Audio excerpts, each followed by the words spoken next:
Et il y avait l'objectif du plein emploi, qui est une question et un sujet qu'on entend en ce moment beaucoup dans les médias.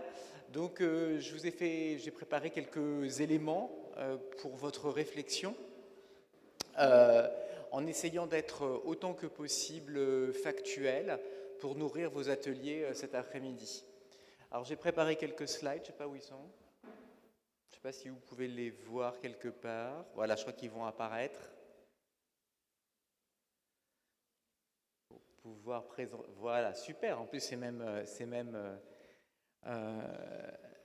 facilement visible. Alors la question du plein emploi, c'est une question qui est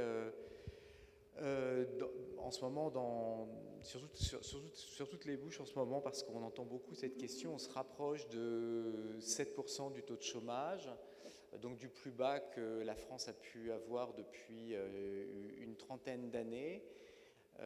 Et donc on se demande effectivement, est-ce que pour la France, on peut avoir une ambition plus forte que ces 7% de taux de chômage,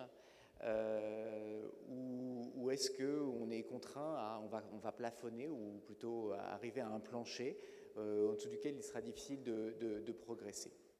Alors quelques éléments de constat, si on peut passer au premier slide. Alors la question question du plein emploi peut se poser de deux points de vue. On peut penser au taux d'emploi ou on peut penser au taux de chômage. Qu'est-ce que c'est que le plein emploi? C'est une bonne question. Les économistes n'ont pas véritablement de définition absolue de ce qu'est le plein emploi. On se rend compte aujourd'hui que chez nos voisins, par exemple, si on prend la question du taux d'emploi, c'est-à-dire de la part des personnes en âge de travailler qui ont un emploi, la France se situe aujourd'hui dans une position, je dirais, un peu inférieure, dans le tiers inférieur des pays de l'OCDE. Vous voyez ici, on se rapproche de 68%, avec beaucoup de progression ces dernières années, il faut le dire, grâce notamment aux améliorations du côté de l'emploi des seniors. Ce qui a beaucoup joué, c'est l'âge effectif de départ en retraite qui a augmenté en France et qui a fait augmenter la part des seniors en emploi. Donc ça a fait monter notre taux. Mais vous voyez que on se rapproche de la moyenne des pays de l'OCDE, mais par rapport à la moyenne du G7, qui est à 72%, ou par rapport à l'Allemagne, que je vous ai mis tout en haut, qui est à 77%, on a quand même un écart de 9 points du taux d'emploi. Et cet écart de 9 points des taux d'emploi, il s'explique essentiellement aux deux extrémités de l'âge, sur le marché du travail, c'est-à-dire un écart important du taux d'emploi chez les jeunes. En Allemagne, près d'un jeune sur deux travaille au moins à mi-temps parce qu'ils sont en apprentissage, et puis aussi un écart important chez les seniors, parce qu'avec un âge de départ effectif autour de 62 ans maintenant bientôt, comparé à l'Allemagne, beaucoup de personnes entre 62 et 65 ans ne travaillent pas en France, alors qu'elles travaillent en Allemagne ou dans d'autres pays de l'OCDE. Il y a aussi, attention, un gap qui existe pour les personnes entre 25 et 55 ans, mais qui sont peu qualifiées.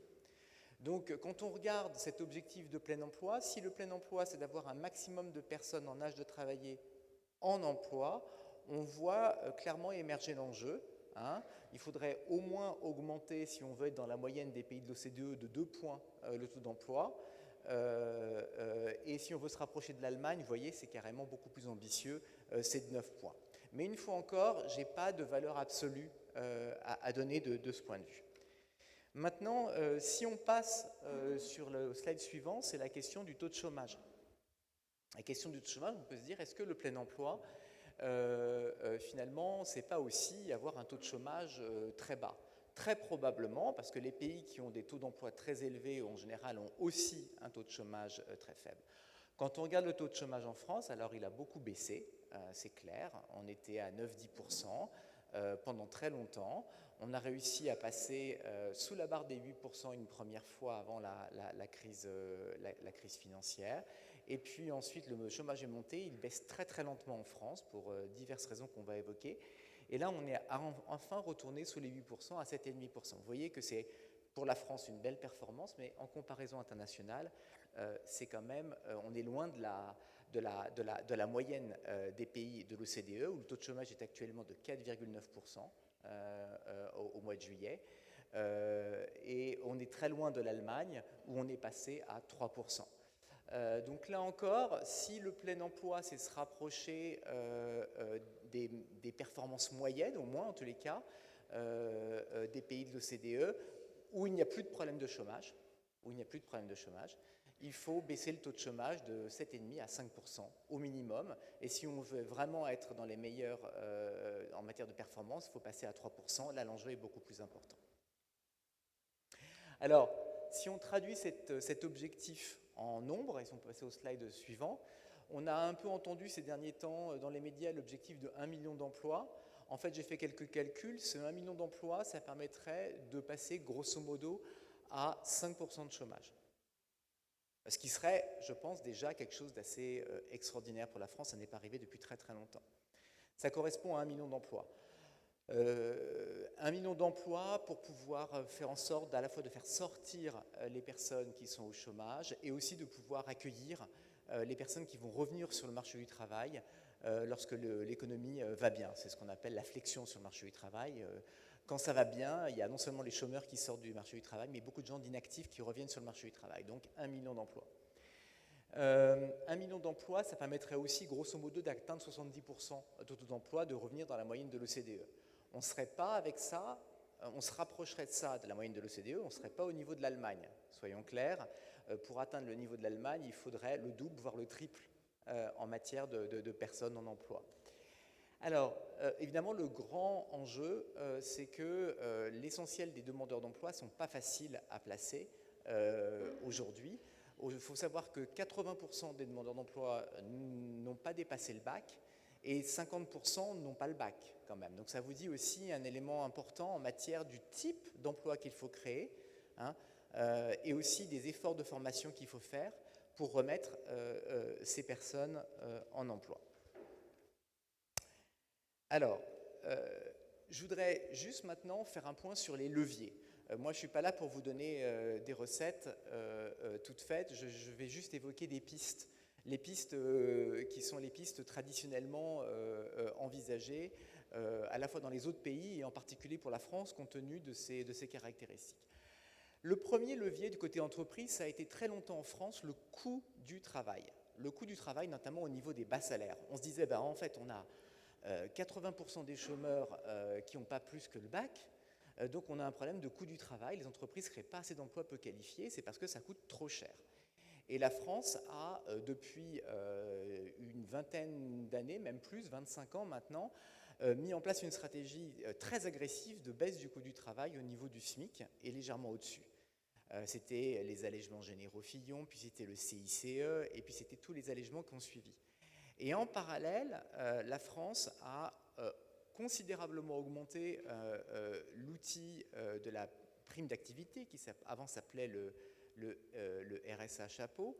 Et cette idée, c'était finalement de faire en sorte que non seulement le coût du travail ne soit pas trop élevé pour les employeurs, mais qu'en plus, le travail paye plus que les prestations sociales pour les salariés concernés. Donc des incitations des deux côtés, incitations du côté des entreprises, incitations du côté des salariés pour prendre un emploi.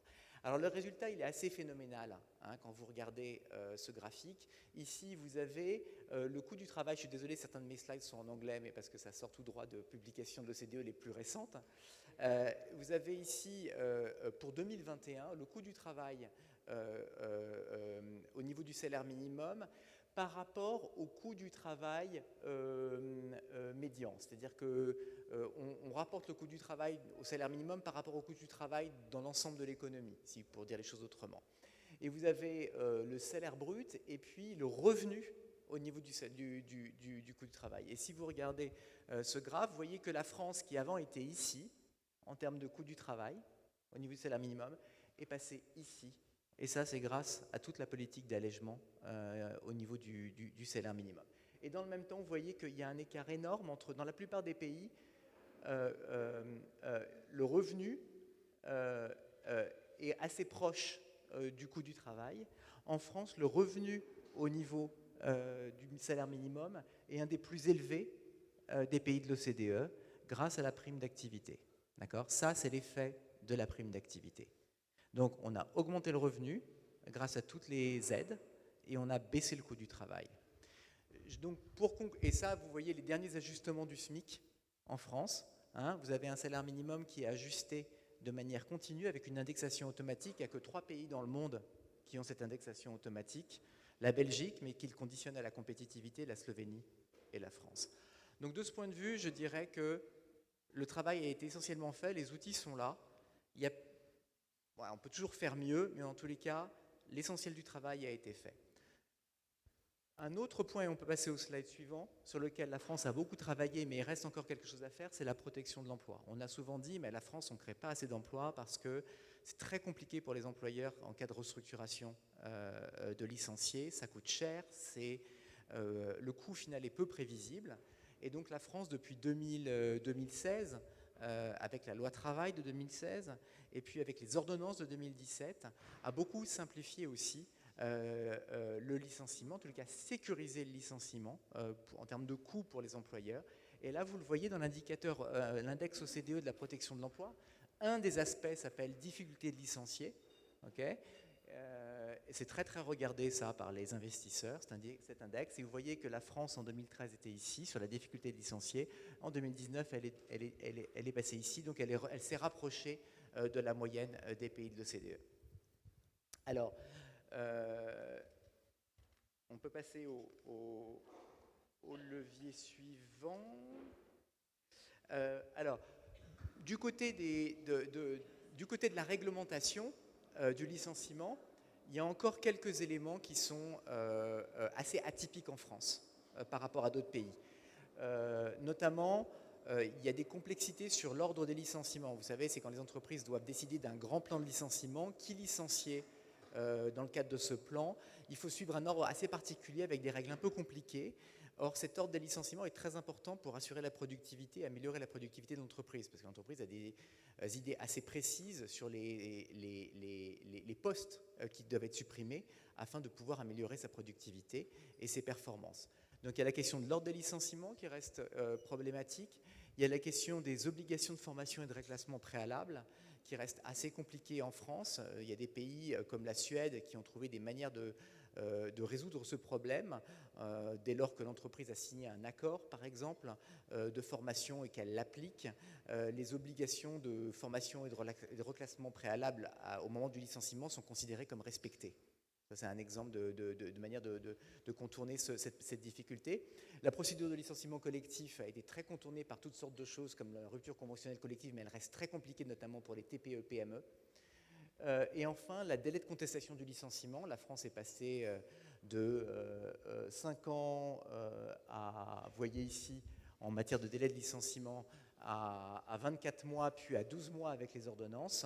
On reste très très au-delà de la plupart des pays qui en fait ont des délais de contestation autour de quelques mois, 2-3 mois en moyenne. Alors un autre point très important, ce sera le slide suivant, c'est la question des jeunes entreprises. Il faut savoir que l'essentiel de la création nette d'emplois chaque année est le fait d'entreprises nouvelles, petites et nouvelles, jeunes. Et donc un des gros enjeux, et c'est le cas en France, mais c'est le cas aussi ailleurs en Europe et aux États-Unis, hein, ce qui crée en net de l'emploi, ce sont des entreprises jeunes. Pourquoi ? Parce qu'en fait, en général, elles sont plus productives que les autres, elles arrivent sur des marchés, elles ont de meilleures idées, elles ouvrent de nouveaux produits et elles croissent. Et donc un des gros enjeux, c'est d'arriver à faire croître ces entreprises assez rapidement. Alors, il y a plusieurs freins. Il y a l'accès au crédit, évidemment, qui est une piste. Ce n'est pas facile pour ces petites entreprises d'accéder au crédit. La deuxième piste, c'est la réglementation sur le marché du travail. Pour le coup, c'est mon domaine. C'est la question de l'application de réglementations qui ont été finalement faites pour les grandes entreprises et qui peuvent poser des problèmes aux petites pour croître. Je pense notamment à toutes les conventions collectives qui portent du bloc 1, par exemple les minima de rémunération de branche, les mesures relatives au CDD, les périodes d'essai en CDI. Les éléments-là peuvent être difficiles à mettre en œuvre pour les petites entreprises jeunes. Et donc on pourrait imaginer la mise en place d'une mesure qui permet de les exempter pendant quelque temps de l'application de ces réglementations pour les aider à croître. Et enfin, dernier levier que j'ai en tête pour favoriser aussi du côté des entreprises, pour booster l'emploi, c'est lutter contre les discriminations. C'est un sujet récurrent en France et pour cause. Quand on regarde les enquêtes de perception de la discrimination, elle est très forte en France en comparaison d'autres pays. Mais quand on regarde les mesures objectives de la discrimination, vous êtes sans doute familier avec les histoires de testing. Vous savez, les testings sur CV, on envoie des CV comparables, mais l'un a un nom à consonance nord-africaine et l'autre a un nom à consonance française. Quand on les envoie à des vraies offres d'emploi, et qu'on fait ça de la même manière dans plusieurs pays européens, on se rend compte que la France a des taux de retour sur les CV à consonance étrangère beaucoup plus faibles. Donc cette perception, elle a un vrai fondement, et donc il y a un vrai sujet. Il faut travailler sur la lutte contre ces discriminations. Alors qu'est-ce qu'on peut faire? On a un problème de mesure de ces discriminations. Il faudrait probablement créer un observatoire, une instance qui mesure et suit ces discriminations, qui essaie aussi de révéler l'information sur l'ampleur de ces discriminations, notamment dans les entreprises. On peut imaginer aussi la création d'un index au niveau des entreprises pour connaître la mesure de la diversité en entreprise. Enfin, en tout cas, il y a un vrai sujet à faire là-dessus, à la fois d'un point de vue de l'équité, mais aussi de l'efficacité, parce que c'est beaucoup de talents qui sont perdus, notamment dans cette période de pénurie de main-d'œuvre. Alors, maintenant, on va se tourner du côté des salariés. Qu'est-ce qu'on peut faire pour favoriser, aller chercher des sources de croissance de l'emploi dans les réglementations qui affectent les salariés? Alors, un élément important, et je le cite alors que je sais que c'est déjà sur la table des négociations et du gouvernement, mais je ne peux pas passer à côté, c'est le prochain slide s'il vous plaît, c'est la réforme de l'assurance chômage. Là, vous allez voir deux indicateurs de l'assurance chômage en comparaison internationale, c'est les derniers indicateurs de l'OCDE. En haut, vous avez la durée maximale d'indemnisation, la France est en rouge, avec 24 mois maximum d'indemnisation, et en bas, vous avez la durée minimale de contribution. La France est en bas, il faut avoir contribué aujourd'hui 6 mois. Sur une période de 24 mois. D'accord? C'est le petit point noir sur la période de 24 mois. C'est la barre rouge. Et vous voyez qu'en fait, donc en France, on associe deux choses. Une ouverture très tôt des droits à l'indemnisation du chômage, ce qui est bien, ça protège les plus jeunes notamment, et une indemnisation très très longue de manière inconditionnelle avec la situation de la conjoncture. Ok? Alors, indemniser bien les demandeurs d'emploi, c'est exactement ce qu'il faut faire, et longtemps quand l'économie va mal. Exactement ce qu'il faut faire. Dans les zones ou dans les périodes où on a un taux de chômage de 9%, c'est efficace, on soutient les revenus des familles, et en même temps, comme il n'y a pas beaucoup d'emplois, on ne perd pas grand-chose en termes de coût d'opportunité. Quand l'économie va bien, au contraire, on a un coût d'opportunité important. Parce qu'en fait, les gens utilisent de manière naturelle, tout le monde le fait, les gens utilisent cette période longue d'indemnisation pour retarder leur recherche d'emploi, et du coup, il y a un coût d'efficacité très important. C'est la raison pour laquelle cette idée de moduler la durée d'indemnisation du chômage ou d'autres paramètres d'éligibilité en fonction de la situation conjoncturelle est très efficace. C'est à la fois juste et efficace comme manière de faire. Le Canada le fait, les États-Unis le font aussi. Le Canada, c'est un système qui est même régionalisé, selon le taux de chômage régional, donc c'est très équitable, et c'est une manière de rendre les choses. Prochain slide, je voulais juste vous montrer, pour essayer aussi de vous convaincre de cette idée que les demandeurs d'emploi réagissent à la durée d'indemnisation, ces deux graphiques qui sont issus d'un papier qui a été publié en 2020 par deux chercheurs, Marinescu et Scandalis, qui a été publié dans le Quarterly Journal of Economics. C'est probablement considéré comme le meilleur journal en économie académique, toutes catégories confondues. Et ce graphique utilise 400 000 demandeurs d'emploi suivis en France entre 2013 et 2017. Et regarde le taux de sortie du chômage à gauche et le taux d'effort, le nombre de candidatures, en fonction de la durée d'indemnisation auquel avaient droit ces chômeurs. Alors regardez, les chômeurs qui avaient droit à 6 mois d'indemnisation, leur taux de retour à l'emploi est en jaune. Les chômeurs qui avaient droit à 12 mois, leur taux de retour à l'emploi est en rouge. Les chômeurs qui avaient droit à 24 mois, leur taux de retour à l'emploi est en violet. Les autres avaient 36 mois, c'est les seniors, et les autres n'avaient pas le droit à l'indemnisation. Donc ce que vous voyez, c'est que le taux de retour à l'emploi augmente juste avant la fin du paiement des allocations.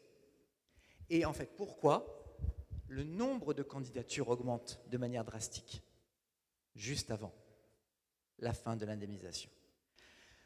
Ça, c'est un papier qui me semble important. Il y en a eu beaucoup d'autres dans d'autres pays, mais c'est pour vous montrer à quel point les demandeurs d'emploi, évidemment, lorsque l'économie va bien, réagissent favorablement à la durée d'indemnisation.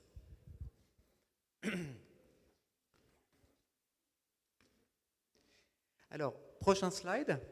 Évidemment, il ne s'agit pas que de raccourcir la durée d'indemnisation, parce que pour un certain nombre de demandeurs d'emploi, le problème, ce n'est pas tellement l'effort de recherche, c'est la formation. C'est la formation et l'accompagnement. Et je crois qu'aujourd'hui, il y a un sujet important en matière de coordination des acteurs locaux pour arriver à mieux identifier les formations dont ont besoin les entreprises, acheter les bonnes formations et former les personnes identifiées sur ces formations. Donc je crois qu'il y a un travail important à faire au niveau du service public de l'emploi. Est-ce que ce sera la mission de France Travail, cette nouvelle instance, je l'espère, pour pouvoir mieux coordonner les acteurs, y compris les entreprises au niveau local, pour pouvoir former les gens aux postes localement qui sont en forte demande. Il y a aussi le principe de la logique de droits et devoirs. C'est très important qu'il y ait une activation systématique à partir d'un certain temps. Dans les pays du nord de l'Europe, c'est simple. Après 6 mois de chômage, ou 9 mois, ou 12 mois en fonction de l'âge, on doit passer dans une mesure active qui prend du temps. Et si vous ne voulez pas passer dans cette mesure active, c'est soit que vous êtes capable de sortir tout seul du chômage et dépêchez-vous, soit c'est que vous ne pouvez pas sortir du chômage, donc vous en avez besoin. Voilà. Et donc cette activation, elle est systématique et je pense que c'est une manière aussi de mettre le système en tension. On va passer au slide suivant, qui est issu du deuxième rapport du plan d'investissement en compétences, pour vous montrer qu'en fait la France a fait un effort important avec le plan d'investissement en compétences sur la formation, notamment des demandeurs d'emploi. Vous voyez que le taux de formation des chômeurs avec le bac ou avec moins que le bac a augmenté de manière significative. On est passé de moins de 9% à autour de 10-11%. Alors évidemment, il y a un petit creux avec la crise du Covid, mais il y a eu une forte progression. Mais je peux vous dire qu'il y a quand même des marges de manœuvre encore, parce que c'est 9 ou 10%, ça veut dire que c'est un chômeur sur 10 qui est en formation. Donc on peut probablement faire plus et monter en puissance dans la formation des demandeurs d'emploi. Et enfin, et je vais terminer sur ce dernier point, concernant, puisqu'on parlait de plein emploi, il y a évidemment la question de l'emploi des seniors, je vous en ai parlé. Maintenir les seniors en emploi, c'est hyper important pour le taux d'emploi. Il y a la réforme de la retraite, mais attention, ça ne suffira pas. Il faut développer un plan emploi des seniors. Parce que les seniors, c'est difficile de les maintenir en emploi si vous ne les formez pas à partir de 45 ans. Et c'est très difficile aussi, les seniors vous le diront tous, de faire face à la discrimination sur le marché du travail. Donc il faut développer un plan, à mon avis, ambitieux pour accompagner cette réforme des retraites, qui aura un effet efficace. Mais vous savez, quand vous augmentez d'1 an l'âge de départ à la retraite, il y a environ la moitié des seniors qui vont rester en emploi, mais l'autre moitié ne va pas réussir à rester en emploi. Environ 20% vont aller au chômage et 30% vont devenir inactifs. Donc pour arriver à augmenter la part de ces seniors qui restent en emploi, à mon avis, il faut accompagner le plan par d'autres choses. Voilà, je vais arrêter là parce que j'ai déjà été suffisamment long. Il y a évidemment d'autres choses qui sont importantes hors du marché du travail.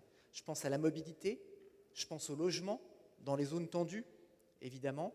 Je pense évidemment aussi à la formation des jeunes avant d'entrer sur le marché du travail. C'est toute la réforme du lycée professionnel, la réforme en cours des universités. On est un peu en amont du marché du travail, mais vous avez certainement ça aussi en tête. Voilà. J'espère que tout ça sera utile pour nourrir vos réflexions pour les ateliers. Et j'espère pas avoir été trop long. Merci beaucoup. Pardon, tu étais bien. C'est juste derrière moi. Merci beaucoup Stéphane. Juste pour vous rappeler donc, la répartition dans les ateliers, vous pouvez y aller tout de suite, on a déjà pris un petit peu de retard. Donc les pastilles jaunes dans la